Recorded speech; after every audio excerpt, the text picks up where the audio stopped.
جوان کی وقت جب پورا ہو گیا تو اسے محل سے ویسے ہی خالی لوٹنا پڑا. ایسے ہی اگر ہم نے غفلت میں زندگی گزاری ہے اور احتیاط نہیں کی، اپنے رب کو یاد نہیں کیا، تو آپ یاد رکھیں اسی فقیر کی طرح ہمیں افسوس کرنا پڑے گا، اور پھر موت کے بعد افسوس سے کوئی فائدہ نہیں ہے. آج یہ جلسے اسی لیے ہوتے ہیں تاکہ ہمیں یہ ہمارے علماء ربانیین بیدار کر دیں، ہماری غفلتوں سے ہمیں دور کر دیں، ہماری ذمہ داریوں کو یہ یاد دلا دیں. اسی لیے جلسے ہوتے ہیں، اسی لیے نصیحتیں ہوتی ہیں. اس لیے کہیں بھی نصیحت آپ کو ملے تو آپ تھوڑی دیر کے لیے غور کریں، اور غور کر کے اپنی زندگی میں تبدیلی پیدا کرنے کی کوشش کریں. یہ جلسے بے مقصد نہیں ہے، لیکن کبھی کبھی ایک ہی مسئلے پر پورا وقت ہی ختم ہو جاتا ہے اور لوگ چلے بھی جاتے ہیں. تھوڑی دیر بیٹھے، کچھ لوگوں نے نعت خوانی سنی، کچھ لوگوں نے اپنی چیزیں کچھ خریدیں اور پھر اپنے چلے گئے، جلسہ دیکھ لیا، ہو گیا. جو باتیں سنیں کوشش کریں اس پر عمل کرنے کی، اور اس کو جا کے لوگوں تک بیان کرنے کی کہ ہم نے یہ سنا. دور رسالت میں جانتے ہیں یہ سب درسگاہ ہے، یہ مدرسہ ہے، یہ بھی ایک رات کا مدرسہ ہے، یہ سیکھنے کی جگہ ہے. دور رسالت میں کیسے کیسے لوگ سیکھتے تھے. حضرت عمر انہی لوگوں میں سے تھے. یہ تجارت کرتے تھے اور ان کو دن میں موقع نہیں ملتا تھا کہ دین کی باتیں یہ سیکھیں. تو جانتے ہیں انہوں نے کیا کیا تھا؟ ایک انصاری صحابی سے انہوں نے معاہدہ کر لیا تھا کہ ایک دن میں رسول اللہ صلی اللہ علیہ وسلم کی خدمت میں رہوں گا، مسئلہ سمجھوں گا، سنوں گا، غور کروں گا، یاد کروں گا، اور دوسرے دن تم رہنا، میں تجارت پہ جاؤں گا.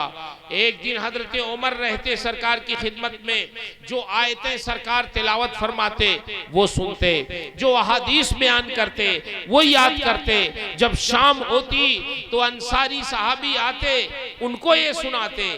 دوسرے دن وہ انصاری صحابی آتے، وہ سنتے. حضرت عمر کام پہ جاتے، اور جب شام کو آتے تو حضرت عمر کو وہ ساری حدیثیں، قرآن کی وہ ساری آیتیں وہ سکھاتے. اس طرح باری لگا لی تھی دین کے کام کو سیکھنے کی. آج ہمیں اور آپ کو سکھایا جاتا ہے. کوئی باری کا مسئلہ نہیں ہے، تھوڑے دنوں کا، تھوڑے وقت کا مسئلہ ہوتا ہے، لیکن ایک رات بھی بیٹھ کر کے دل جمعی سے، یا چند گھنٹے بیٹھ کے دل جمعی سے ہمیں سننے اور سمجھنے کی رغبت نہیں. ابھی دیکھیے اتنے لوگ ہیں، ان میں اگر بہت سے ہمارے نوجوان ایسے ہیں، ان سے پوچھا جائے کہ نماز جنازہ کی کیا دعا ہے، بولیے سنا دیں گے لوگ؟ بولیے نہیں سنا پائیں گے. چند لوگ سنائیں گے جو علماء سے بہت قریب ہیں، عوام میں سے جو بہت اٹھتے بیٹھتے ہیں، نمازی ہیں، پرہیزگار ہیں، وہ سنا دیں گے. لیکن میں سمجھتا ہوں 60 سے 70% لوگ ایسے ہوں گے جو جنازے کی نماز کی دعا ان کو یاد نہیں ہے. اب آپ بتائیے کتنے افسوس کی بات ہے، باپ کا انتقال ہو گیا ہے اور بیٹے کو نماز جنازہ کی دعا ہی یاد نہیں ہے. وہ کھڑا ہوا ہے، اپنے باپ کی نماز جنازہ پڑھ رہا ہے، اسے کچھ یاد ہی نہیں ہے. ہاتھ باندھ کے کھڑا ہے، اسے کچھ نہیں معلوم ہے مجھے کیا پڑھنا ہے. آپ بتائیے کل سے وہ اپنے باپ کی جائیداد پہ قبضہ کرے گا، اور آج وہ نماز جنازہ بھی پڑھ رہا ہے تو اسے اتنا نہیں معلوم ہے کہ اپنے باپ کے لیے دعائے مغفرت کر سکے. 1400 سال سے زائد ہو گئے اسلام کو آئے ہوئے، دین کو آئے ہوئے، نبی کریم صلی اللہ علیہ وسلم کی بعثت کو ہوئے، لیکن افسوس کی بات ہے کہ ہماری قوم کو ابھی نماز جنازہ کی دعا یاد نہیں ہے، نماز عید کی ترکیب یاد نہیں ہے، چند سورتیں یاد نہیں ہے قرآن کی کہ وہ نماز پڑھ سکیں. اب آپ بتائیں کہ جب ہماری قوم کا یہ حال ہے تو مشکلات کا کیا حال ہوگا. آج ہم کہتے ہیں کہ ہم بہت پریشان ہیں، بہت ستائے جا رہے ہیں، تو ہم تو اپنے دین کے اوپر خود ہی نہیں عمل کریں. کون آپ کو روکتا ہے قرآن یاد کرنے سے؟ کون روکتا ہے نماز جنازہ کی دعا یاد کرنے سے؟ کون روکتا ہے آپ کو دین اور شریعت کے مسائل سیکھنے سے؟ لیکن ہمارا حال یہ ہے کہ ہمارے پاس ٹائم تو ہوتا ہے لیکن ہمارا وہ ٹائم ادھر ادھر صرف ہو جاتا ہے اور قرآن کی تلاوت ہم نہیں کر پاتے، قرآن مقدس کو دیکھ نہیں پاتے، ہاتھوں میں لے نہیں پاتے. کبھی کبھی نماز عشاء پڑھنے کا اتفاق میرا آبادیوں میں ہوتا ہے. جب جلسوں میں جاتا ہوں، مسجد میں اگر جاتا ہوں تو دیکھتا ہوں، میں غور سے دیکھتا ہوں کہ یہاں قرآن مقدس کس حال میں ہے. تو آپ کو میں بتا دوں سچائی کے ساتھ کہ بعض آبادیوں میں تو مولانا صاحب ایک قرآن بھی نہیں ملتا کہ جو صاف ستھرا مسجد میں نہیں ملتا، صاف گرد جمی ہوئی رہتی ہے. اس کا مطلب کیا ہوا؟ اس کا مطلب یہ ہوا کہ کوئی شخص قرآن کی تلاوت اس مسجد میں نہیں کر رہا. یہی نا مطلب ہوا. کیا آپ نے سمجھا کہ رمضان آ گیا تو آپ نے اٹھا لیا قرآن پڑھ لیا؟ بس یہی مطلب ہے. قرآن مقدس کی تلاوت روزانہ کرو. میں اپنی ماؤں بہنوں بیٹیوں سے بھی عرض کروں گا، آپ قرآن مقدس پڑھنے کے بعد صبح کو کھانا بنائے، ناشتہ بنائے، چائے بنائے، صبح کو نہ موقع ملے رات میں سونے سے پہلے ہاتھ میں ایک مرتبہ قرآن ضرور لیں. ایک رکوع پڑھیں، 2 رکوع پڑھیں، 1 صفحہ پڑھیں، 2 صفحہ پڑھیں، لیکن ہاتھ میں قرآن مقدس لیں، اس کو چومیں، اس کو دیکھیں. قرآن تو ایسی کتاب ہے کہ اس کا ہاتھ میں لینا بھی باعث ثواب ہے، اس کو چومنا بھی باعث ثواب ہے، اس کو پڑھنا بھی باعث ثواب ہے. اور اگر اس کو سمجھ کے اس پہ عمل کریں تو یہی تو قرآن کے نازل کیے جانے کا مقصد. اصل مقصد تو یہی ہے کہ قرآن مقدس ہم پڑھیں اور اس پہ عمل کریں. قرآن مقدس میں کیا ہے یہ ہمیں کچھ نہیں معلوم، لیکن آپ تو یہ کہہ کے نکل جاتے ہیں یہ مولوی لوگ جانے اس میں کیا لکھا ہے. ہماری تو زبان عربی نہیں ہے، ہم عربی نہیں جانتے، اس لیے ہم قرآن کو سمجھ بھی نہیں پاتے. قرآن کا ترجمہ ہمارے اعلیٰ حضرت نے بہت عشق رسول میں ڈوب کے کر دیا ہے. صدر اللہ فاضل نے اس کی تفسیر کر دی ہے. حضرت مفتی احمد یار خان صاحب نے اس کی تفسیر کی ہے. اردو زبان میں اس کا ترجمہ شائع ہوا ہے، تفسیر ہے. آپ اردو تو پڑھتے ہیں، اردو میں پڑھ لیا کریں، اس کا ترجمہ دیکھیں قرآن میں ہے کیا. سورہ رحمان آپ پڑھتے ہیں، کتنی جگہوں پہ فَبِأَيِّ آلَاءِ رَبِّكُمَا تُكَذِّبَانِ آیا. بولیے کتنی جگہ آیا؟ بار بار آیا نا فَبِأَيِّ آلَاءِ رَبِّكُمَا. کتنی جگہ آیا؟ کسی کو نہیں معلوم. مجمع میں سے 31 مرتبہ آیا. اللہ نے 31 مرتبہ اپنے بندوں کو سمجھایا، یاد دلایا، اے میرے بندو میری کن کن نعمتوں کو تم جھٹلاؤ گے. فَبِأَيِّ آلَاءِ رَبِّكُمَا تُكَذِّبَانِ. میرے بندو تم میری کن کن نعمتوں کو جھٹلاؤ گے. ایک مرتبہ نہیں سمجھایا، 2 مرتبہ نہیں سمجھایا، 3 مرتبہ نہیں سمجھایا، 31 مرتبہ سورہ رحمان میں ارشاد فرمایا. اس کا مطلب کیا ہے کہ آپ کسی کو سمجھانا ہو تو 1-2 مرتبہ سمجھا کے نا امید نہ ہو جاؤ، کم سے کم 31 مرتبہ سمجھاؤ. یہ بھی اللہ کی سنت ہے.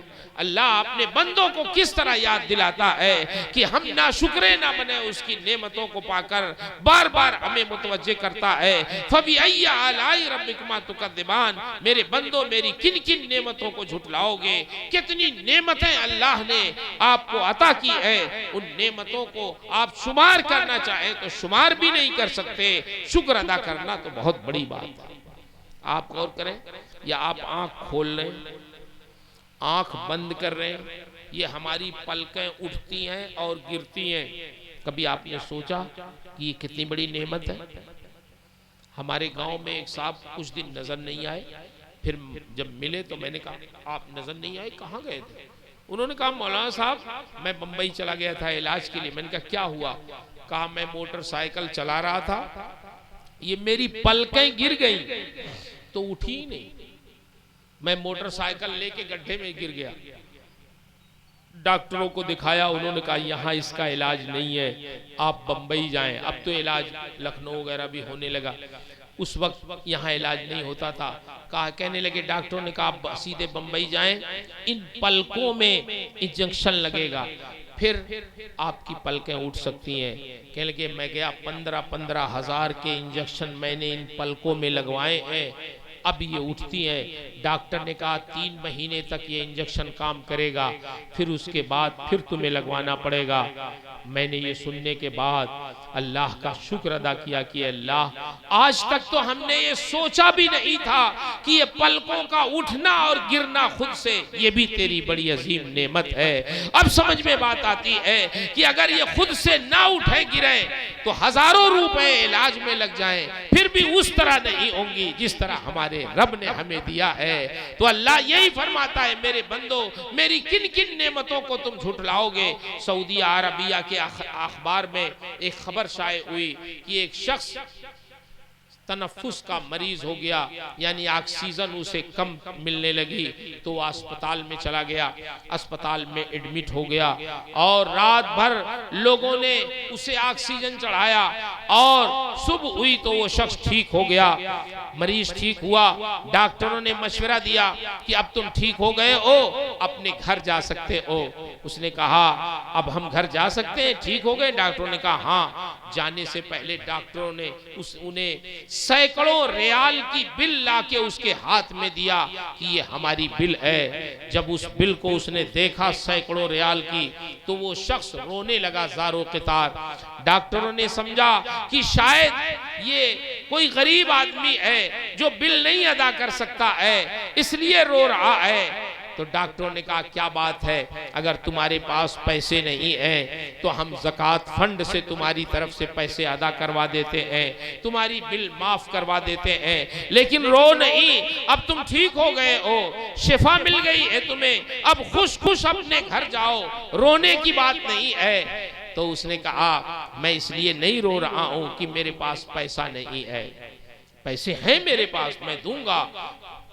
پوچھا پھر کیوں رو رہے ہو؟ کہا میں اس لیے رو رہا ہوں کہ آج تک میں تقریباً 50 سال سے زیادہ کی عمر کا ہو گیا ہوں، میرا رب مجھے روزانہ مفت آکسیجن دیتا رہا، کوئی قیمت اس نے وصول نہیں کی۔ ایک رات تم لوگوں نے آکسیجن دیا تو ایک رات کا حال یہ ہوا کہ تم نے سینکڑوں ریال مجھ سے لے لیے، اگر مجھے ہمیشہ یہ آکسیجن خرید کے استعمال کرنا ہوتا تو میری پوری جائیداد بک جاتی اور میں زندہ بھی نہیں رہتا۔ آج مجھے قدر معلوم ہوئی کہ اللہ نے اپنی کیسی کیسی نعمتیں ہمیں مفت عطا فرمائی ہیں، لیکن میرے بھائیوں اتنی ساری نعمتوں کو استعمال کرنے کے باوجود ہمارا حال یہ ہے کہ اعلیٰ حضرت امام اہل سنت فرماتے ہیں شب صبح تک سونا تجھے، دل لہو میں کھونا تجھے، شرم نبی خوف خدا یہ بھی نہیں وہ بھی نہیں۔ کب ہم سوتے ہیں، کب اٹھتے ہیں، نہ ہمارے کوئی سونے کا ٹائم ہے، نہ اٹھنے کا ٹائم ہے، نہ ہی اللہ کی عبادت کا ٹائم ہے۔ میرے بھائیوں، آپ کسان ہو کسانی کرو، آپ تاجر ہو تجارت کرو، کاروبار کرو، یہ سب کچھ کرو، اسلام نے منع نہیں کیا۔ اسلام نے تو رزق حلال کو فضل اللہ سے تعبیر کیا ہے کہ اللہ کا فضل ہے رزق الہی، اس لیے اس کے لیے خوب کوشش کرو، لیکن ایسی کوشش کرو جو کوشش آخرت میں کام آ جائے۔ اپنی دکانداری کرو، اپنی تجارت کرو، اپنی مزدوری محنت کسانی کی کرو، سب کچھ کرو، لیکن ایک وقت کے لیے کرو۔ حدیث شریف میں آیا ہے کہ قیامت کا ایک ہی دن ہوگا 50,000 سال کا، قرآن میں بھی یہ مضمون ہے کہ 50,000 سال کا ایک دن ہوگا قیامت کا۔ اس ایک دن میں لوگ اولین و آخرین حساب و کتاب کے لیے اکٹھا کیے جائیں گے۔ اتنے میں جب سارے اولین و آخرین اکٹھا ہوں گے تو یہ زمین اس وقت مٹی کی نہیں ہوگی، تانبے کی ہوگی، اور سورج 1.25 نیزے یا 1.25 میل کے فاصلے پر ہوگا۔ آج سورج کی پیٹھ ہے آپ کی طرف، کل سورج کا چہرہ ہوگا، گرمی بڑی شدت کی ہوگی، پسینہ جسموں سے اتنا نکلے گا کہ 70 گز زمین کے اندر پسینہ چلا جائے گا، 70 گز اندر جائے گا، پھر باہر آئے گا، کسی کے ٹخنے تک پسینہ، کسی کے گھٹنے تک پسینہ، کسی کے کمر تک پسینہ، کسی کے سینے تک پسینہ، کسی کے ہونٹوں تک پسینہ، لوگ پسینے میں ڈبکیاں کھا رہے ہوں گے۔ اتنے میں لوگ چاہیں گے کہ کہیں سے ابر کا کوئی ٹکڑا آ جاتا جو سایہ فگن ہو جاتا، کہیں سے سایہ مل جاتا، لیکن سرکار فرماتے ہیں الیوم لا ظل الا ظلہ، آج عرش اعظم کے سائے کے علاوہ کہیں چھپنے کی کوئی جگہ نہیں ملے گی۔ اتنے میں اللہ کی طرف سے ایک منادی پکارے گا، اینا فلاں، اینا فلاں، اینا فلاں، فلاں کے بیٹے فلاں کہاں ہیں، فلاں کے بیٹے فلاں کہاں ہیں، فلاں کے بیٹے فلاں کہاں ہیں۔ نام لے لے کے ان کا پکارا جائے گا، وہ جیسے ہی ان کا نام لیا جائے گا وہ دوڑ کے آئیں گے اور نور کے منبر پر کرسیوں پر وہ بیٹھ جائیں گے۔ اللہ کی طرف سے ندا ہوگی، اے میرے بندو وہ تمہاری جگہ نہیں ہے، میں نے تمہارے لیے نور کے منبر بچھوائے ہیں، تم اس پہ بیٹھ جاؤ۔ وہ آ کے عرش الہی کے سائے میں نور کے منبر پہ بیٹھیں گے۔ جب ان کا چہرہ اہل محشر دیکھیں گے تو جانتے ہیں ان کا چہرہ ایسا نورانی ہوگا، دائیں نور، بائیں نور، آگے نور، پیچھے نور، چہرہ نور نلا نور۔ لوگ پوچھیں گے اہل محشر، اے اللہ یہ تیرے کون سے بندے ہیں کہ تو نے آج اتنی عزت انہیں عطا فرمائی ہے؟ جواب ملے گا، اے اہل محشر یہ انبیاء اور صدیقین نہیں ہے، رجال لا تلہیہم تجارت ولا بیع عن ذکر اللہ و اقام الصلاۃ، یہ میرے وہ بندے ہیں جو دنیا میں کاروبار کرتے تھے، تجارت کرتے تھے، کاروباری لوگ تھے، دکان کرتے تھے اور دکان ضرور کرتے تھے، ان کی دکانوں پہ بڑی بھیڑ لگی رہتی تھی اور کچھ دے رہے ہوتے تھے کچھ لے رہے ہوتے تھے۔ اتنے میں میری مسجدوں سے اذان کی آواز آ جاتی تھی اور جیسے ہی اذان کی آواز آتی تھی میری مسجدوں سے تو یہ میرے بندے اپنی دکان چھوڑ کر، اپنی تجارت چھوڑ کر میری مسجدوں میں فوراً آ جاتے تھے، اپنے عمل سے ثابت کرتے تھے کہ یہ پروردگار ہمیں اپنی تجارت سے تو بہت محبت ہے لیکن تیرے ذکر سے اس سے کہیں زیادہ محبت ہے، اپنی تجارت سے کہیں زیادہ تجھ سے محبت ہے، تیری مسجدوں سے محبت ہے، تیری نماز سے محبت ہے۔ تو اللہ ارشاد فرمائے گا جو دنیا میں میری محبت میں تھوڑی دیر کے لیے اپنی دکان چھوڑ دیتا ہے میں اس کو آخرت میں محشر کی دھوپ میں نہیں کھڑا رکھتا، اپنے عرش اعظم کے سائے میں نور کی کرسیوں پہ بیٹھاتا۔ یہ عزت ہے ایک تاجر کی۔ تو اس لیے میرے بھائیوں آپ کچھ بھی کرو جائز کام کرو لیکن اپنے رب کو نہ بھولو، اپنی آخرت کو نہ بھولو، اپنی ذمہ داریوں سے غافل نہ رہو، اپنے ماں باپ کو نہ بھولو، اپنے بیوی بچوں کے حقوق کو نہ بھولو۔ یہ ساری چیزیں آج ہمیں اس لیے کرنی ہے کہ یہ ہمارا فریضہ ہے اور یہ جلسے یہ علماء یہ ہمیں یاد دلانے والے اپنے فرائض منصبی ادا کر رہے ہیں۔ اللہ سے دعا ہے اللہ تبارک و تعالی ہمیں اور آپ کو اس پر عمل کی توفیق عطا فرمائے۔ میں نے اپنی اس گفتگو میں جو کچھ بھی عرض کیا اس میں جو صحیح ہے، جو ثواب ہے، جو حق ہے وہ سب میرے رب کی طرف سے ہے اور میرے بیان کرنے میں، میرے سمجھانے میں، خود میرے سمجھنے میں اور تعبیر میں جو غلطیاں ہوئی ہیں وہ سب اس گنہگار کی طرف سے ہیں۔ اللہ مجھے حق کہنے، حق سنانے اور حق کی نشر و اشاعت کرنے کی توفیق عطا فرمائے۔ استغفر اللہ ربی من کل ذنب و اتوب الیہ۔ السلام علیکم۔